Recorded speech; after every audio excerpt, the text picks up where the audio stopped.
citizenship, Peter McMahon had wholeheartedly embraced Japanese culture and integrated himself into it. Cure Lab Inc., the company he ran, was hugely successful.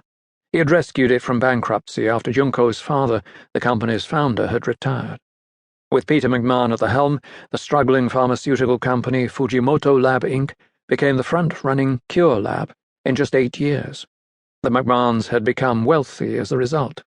The gaijin, who had married into a long-established Japanese family, had gained respect in a world where business was made up of inner circles and closed networks. Kyoko could appreciate the hardships her father had gone through as a foreigner. She knew what discrimination foreigners could face in Japan when they attempted to squeeze into society. There was an old adage that a foreigner in Japan was a friend after 5 minutes, but still an outsider after 20 years. For someone who was half Japanese, it was even worse. It was one reason why she had chosen to study business at Oxford, her father's alma mater. There she was treated as an exotic and mysterious Eurasian, not as a half-breed. She hoped that she would someday be able to take over her family's interest in Cure Lab and gain great face in Japan. The flight attendant brought Kyoko some aspirin and water. "Drink plenty of water. Try to sleep, all right?" Kyoko took the pill, drank as much of the water as she could stand, and pulled the blanket around her body. She reclined the seat and closed her eyes. Kyoko's tired and unhappy thoughts drifted to Mayumi. Why had she gone? Their parents' hearts were broken. The last they had heard about Mayumi was that she was living in Hokkaido, probably the girlfriend of a gangster. Mayumi had brought shame upon the family, though if she came home, Kyoko was sure that her youngest sister would be forgiven. The furious fight Mayumi had had with their parents 4 years ago had ended with Mayumi walking out of the house at the age of 16, vowing never to return. At first their father had said that Mayumi would come home once she had found herself. Junko had been distraught. None of them had liked Mayumi's boyfriend, who was nothing but a common street thug. Peter McMahon had chalked up Mayumi's actions to teenage rebellion and put his faith in the notion that one day Mayumi would return, the prodigal daughter. Kyoko vaguely remembered thinking that teenage rebellion was quite an understatement. Mayumi had been a rebellious child from the day she was born. She had been plagued with colic and proved to be a big problem for her mother. Her first word was no, and it had continued to be a regular part of her vocabulary as she grew up.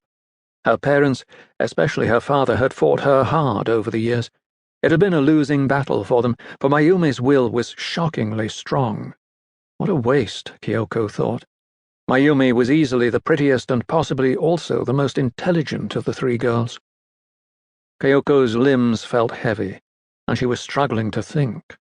The drone of the plane's engines reminded her of last night, too, and the annoying whine of the mosquitoes. They were usually bad in the summer months, but they had shown up in greater numbers this particular June. Kyoko remembered slapping at least 3 on her arm. Another wave of nausea overtook her. Kyoko reached for the air sickness bag and vomited. The passenger 2 rows in front of her turned around to see what had happened. Kyoko managed to close the bag and drop it on the floor before she fell back into her seat and drifted from consciousness. The flight attendant came by and frowned before picking the bag up from the floor. She tucked the blanket snugly around Kyoko's shoulders. Thinking that the poor girl needed some sleep, the flight attendant elected to leave her alone for the next few hours. The other passengers on the upper deck were asleep as well, so there was no reason for her to do anything but walk through the cabin every now and then. 4 hours later, Kyoko was still asleep, but the blanket had been tossed aside. The poor girl was bathed in sweat. The flight attendant thought about waking her to see if she wanted water, but decided against it. Best to let her sleep. 2 hours later, the call bell alerted the flight attendant to come into the cabin.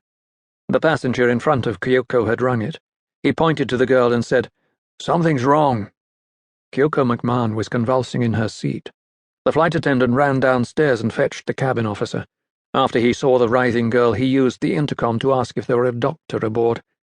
A Japanese man in his 50s responded. The doctor came up from the main cabin, examined Kyoko, gently talked to her, and held her still. Eventually, she choked and coughed.